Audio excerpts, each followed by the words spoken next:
ആദ്യം ശ്രീ ഫക്രുദ്ദീൻ അലി, എന്താണ് പ്രധാനമന്ത്രി നരേന്ദ്രമോദിയുടെ ഈ തെക്കേ ഇന്ത്യൻ ദൗത്യം എന്നതുകൊണ്ട് ഉദ്ദേശിക്കുന്നത്? അങ്ങനെയാണല്ലോ പറയുന്നത് south India mission of prime minister Narendra Modi എന്ന്. അതിപ്പോൾ കേരളത്തിലേക്ക് ഒരേ സ്ഥലത്ത് തന്നെ രണ്ടാഴ്ചക്കിടെ രണ്ടാമത്തെ സന്ദർശനം. എന്താണ് ഉദ്ദേശിക്കുന്നത് ഇതുകൊണ്ട്? ലജ്ജാവതി എന്നുള്ള പാട്ട് കേട്ടിട്ടുണ്ടോ? നമ്മൾ ആദ്യം കേട്ട സമയത്ത് നമ്മൾ എന്തൊരു വൃത്തിയിട്ട സൗണ്ട്, എന്തൊരു വൃത്തിയിട്ട പാട്ട് ചോദിച്ചിട്ട് അത് കഴിഞ്ഞിട്ട് മമ്മൂട്ടിൻ്റെ നമ്മളെ കല്യാണത്തിനിടെ ഇത് ഭയങ്കരമായിട്ട് ഇട്ടിട്ട് ആ വീഡിയോ ഒക്കെ ഭയങ്കര വൈറലായിരുന്നു. അപ്പം അത് കഴിഞ്ഞ സിനിമ വന്ന സമയത്ത് ഇപ്പോഴും നമ്മളെ പാട്ട് മൂടി നടക്കുന്നുണ്ട്. ഇങ്ങനെ സംഭവമുണ്ട്. ഇത് നമ്മൾ ഈ എയ്സറ്റിക്സിലുള്ള സിദ്ധാന്തമാണിത്. ഇത് പൊളിറ്റിക്സും വളരെ ഇമ്പോർട്ടൻ്റ് ആണ്. ഇപ്പം പിന്നെ നമ്മുടെ ഇവൻ്റെ ധനുഷിൻ്റെ പാട്ടുണ്ടല്ലോ, കൊലവറി പാട്ട്, വൈ ദിസ് കൊലവരി, ആ പാട്ട് വന്ന സമയത്ത് എന്ത് പാട്ടെന്ന് വിചാരിച്ചില്ലേ? പിന്നെ നമ്മളൊക്കെ മൂടി നടന്നില്ലേ? ബി ജെ പിൻ്റെ ഉദ്ദേശം അതുതന്നെ. ബി ജെ പി സകല അടുത്തുള്ള സകല സിദ്ധാന്തം പറ്റുന്ന ടീമാണ്.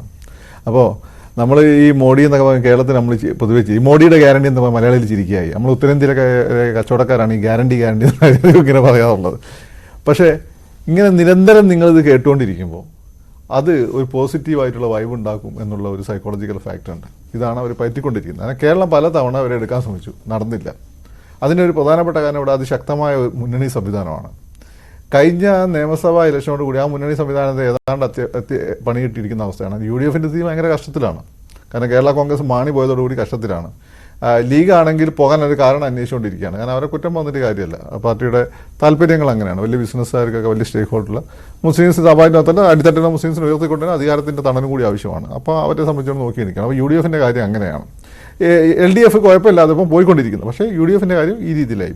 ബി ജെ പിയുടെ സിദ്ധാന്തം എന്ന് വെച്ചാൽ ഞാൻ മനസ്സിലാക്കിയെടുത്തോളം ഭരണത്തിൽ ഇരുന്നുകൊണ്ട് സി പി എമ്മിനെ നശിപ്പിക്കുക, എന്ന് വെച്ചാൽ എൽ ഡി എഫിനെ നശിപ്പിക്കുക, പ്രതിപക്ഷത്തിൽ ഇരുന്നുകൊണ്ട് കോൺഗ്രസിനെ നശിപ്പിക്കുക. ഭരണപക്ഷത്തിൽ നിന്ന് കോൺഗ്രസ് നശിക്കില്ല, പ്രതിപക്ഷത്തിൽ നിന്ന് സി പി എം നശിക്കില്ല, അല്ലെങ്കിൽ എൽ ഡി എഫ് നശിക്കുക എന്നുള്ള ഒരു പ്ലാൻ. ആ ഒരു പ്ലാനിൻ്റെ ഒന്നാം ഘട്ടമായിരുന്നു കഴിഞ്ഞ നിയമസഭാ ഇലക്ഷനിലെ അതായത് വിജയമായിരുന്നു എൽ ഡി എഫിൻ്റെ പിന്നെ തുടർഭരണം, യു ഡി എഫിൻ്റെ പരാജയം. എൽ ഡി എഫിൻ്റെ തുടർഭരണത്തിന് പിണറായി വിജയൻ ഉണ്ടാക്കിയ ഫീൽ ഗുഡ് ഫാക്ടർ, രക്ഷ എന്നുള്ള ഇമേജൊക്കെ പ്രധാനപ്പെട്ട ഘടകം.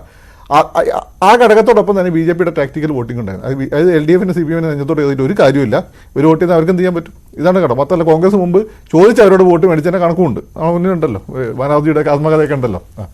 അപ്പം രണ്ടാമത്തെ ഘട്ടം, അപ്പോൾ ആ കാര്യം ഒന്ന് ഫ്രജൈലായിട്ടുണ്ട് യു ഡി എഫ്. രണ്ടാമത്തെ ഘടകം എന്താണ്? രണ്ടാമത്തെ ഘടകം എന്ന് വെച്ചാൽ നിരന്തരമായി എൻഗേജ് ചെയ്യുന്നു. നിങ്ങളുടെ ജീവിതകാലത്ത് എവിടെയെങ്കിലും നിങ്ങൾ ഒരു ഇന്ത്യൻ പ്രധാനമന്ത്രി നിരന്തരം ഇങ്ങനെ വന്നുകൊണ്ടിരിക്കുന്നുണ്ടോ? ഒരു ഇന്ത്യൻ പ്രധാനമന്ത്രി ഇങ്ങനെ തെരുവിലൂടെ നടക്കുന്ന നിങ്ങൾ സെക്യൂരിറ്റിൻ്റെ ഉള്ളിലാണെങ്കിൽ പോലും. രാജീവ് ഗാന്ധിയൊക്കെ പണ്ട് പല സ്ഥലത്തും പോകുമ്പോൾ നമുക്ക് പേടിയായിരുന്നു, എപ്പോഴാണ് പൊട്ടിക്കുന്നത്. ഒരു പേടിയില്ലാതെ രാത്രിയൊക്കെ ഇങ്ങനെ നടക്കുന്നത്. അപ്പം ഒരു വീരപരിവേഷം ഉണ്ടാക്കുക, പ്രധാനമന്ത്രി അവൈലബിൾ എന്ന ഫീൽ ഉണ്ടാക്കുക. അല്ലെങ്കിൽ അവർ കേരളത്തിൽ ഫോക്കസ് ചെയ്യുന്നത് സുരേഷ് ഗോപി എന്ന് വളരെ നമ്മൾ മുമ്പ് പലർക്ക് സംശയമായിരുന്നു. പക്ഷേ അത് വളരെ കൃത്യമാണ്. ആദ്യമായിട്ടാണ് ഒരു മുഖ്യമന്ത്രിയുടെ കല്യാണത്തിന് പ്രധാനമന്ത്രി ഇവിടെ വരുന്നത്. മുഖ്യമന്ത്രിയുടെ മോളെ കല്യാണം പ്രധാനമന്ത്രി നമ്മൾ കണ്ടിട്ടില്ല. ആദ്യമായിട്ടാണ് രാഷ്ട്രീയക്കാരൻ്റെ അല്ലെങ്കിൽ സിനിമക്കാരൻ്റെ മോളെ കല്യാണത്തിന് വരുന്നത്. അത് വെറും വരവല്ല, കാരണസ്ഥാനത്ത് നിന്ന് കല്യാണം നടത്തി കൊടുക്കുക. അപ്പോൾ സുരേഷ് ഗോപി എനിക്ക് പ്രിയപ്പെട്ടവനാണെന്നുള്ള ഫീൽ ഉണ്ടായിരുന്നു. കേരളം വെച്ചാൽ ബിസിനസ്സിൽ ഒരു മിഡിൽ ക്ലാസ് സൊസൈറ്റിയാണ്. ബേസിക്കലി എല്ലാ സമുദായത്തിലും, ക്രിസ്ത്യാനികളുടെ ഇടയിലും മുസ്ലിങ്ങളുടെ ഇടയിലും നായരുടെ ഇടയിൽ ഈഴവരുടെ ഇടയിൽ അതിശക്തമായ ബിസിനസ് ക്ലാസ്സുകളുണ്ട്.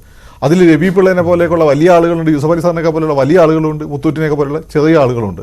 അവരെയൊക്കെ സംബന്ധിച്ചിടത്തോളം കേന്ദ്ര ഗവൺമെൻറ്റിൻ്റെ ബന്ധം വളരെ ഇമ്പോർട്ടൻ്റാണ്. സുരേഷ് ഗോപി എന്ന് വെച്ചാൽ അദ്ദേഹത്തിന് അധികാരം കിട്ടിയ സമയത്തൊക്കെ അദ്ദേഹം എന്തൊക്കെ രാഷ്ട്രീയം ഒന്നും നോക്കാതെ ആളുകൾക്ക് എന്തൊക്കെ ചെയ്യാൻ പറ്റുന്നത് അദ്ദേഹം കാണിച്ചിട്ടുണ്ട്. ഇപ്പോൾ അദ്ദേഹം സ്വന്തം പോക്കറ്റ് എടുത്ത് അത് ചെയ്യുന്നുണ്ട്, ആ മനസ്സുണ്ട് കാണിക്കുന്നുണ്ട്.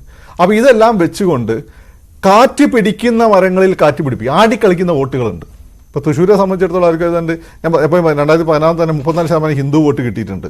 ആ 34% എന്നുള്ള ഹിന്ദു വോട്ട് എന്നുള്ളത് ഒരു 60% വരെ എത്തിക്കുകയും ക്രിസ്ത്യൻ വോട്ടുകൾ ഒരു 20% വരെയൊക്കെ അവർക്ക് പിടിക്കാൻ കഴിഞ്ഞാൽ സഭയായിട്ട് ആ സീറ്റ് ചിലപ്പോൾ അവർ ജയിക്കും. അവർ ജയിച്ചു കഴിഞ്ഞാൽ കാറ്റ് പിടിക്കുന്ന മരങ്ങൾ കാറ്റ് പിടിച്ചു.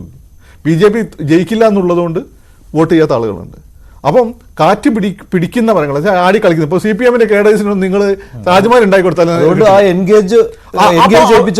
നിരന്തരമായിട്ട് എന്ന് വെച്ചാൽ പണ്ട് നമ്മൾ ഈ ജോഗ്രഫി പഠിക്കും എങ്ങനെയാണ് വെള്ളം പാറകളെ ഗ്രാനൈറ്റിനെ തകർത്ത് കോടാനുകോടി വർഷം നിരന്തരമായി വെള്ളം ഉറ്റി വീണിട്ടാണ് ഈ പാറകൾ പൊടിഞ്ഞാണ് ഈ പറയുന്ന മണ്ണുണ്ടായതെന്ന് നമ്മൾ ജോഗ്രഫി ജിയോളജി പഠിക്കും.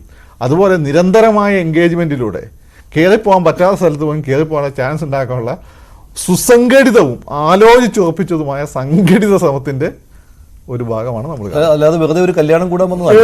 ഇങ്ങനെ ഭ്രാന്തുണ്ട്. ശരി ശരി.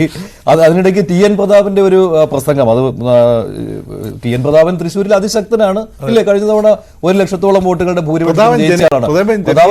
പ്രതാപൻ ഒരു വെല്ലുവിളി നടത്തിയിരിക്കുകയാണ്. പ്രധാനമന്ത്രി വന്ന് മത്സരിക്കണം തൃശ്ശൂരിൽ, എന്നാലേ എനിക്കൊരു രസം ഉണ്ടാവുകയുള്ളൂ. പ്രധാനമന്ത്രി വരികയാണ് തിരുവനന്തപുരത്ത് തൃശ്ശൂർ സുരേഷ് ഗോപിനെ വളരെ കൃത്യമായിട്ട്. ശരി ശരി. അതുപോലെ പ്രതാപന്റെ ഒരു വെല്ലുവിളി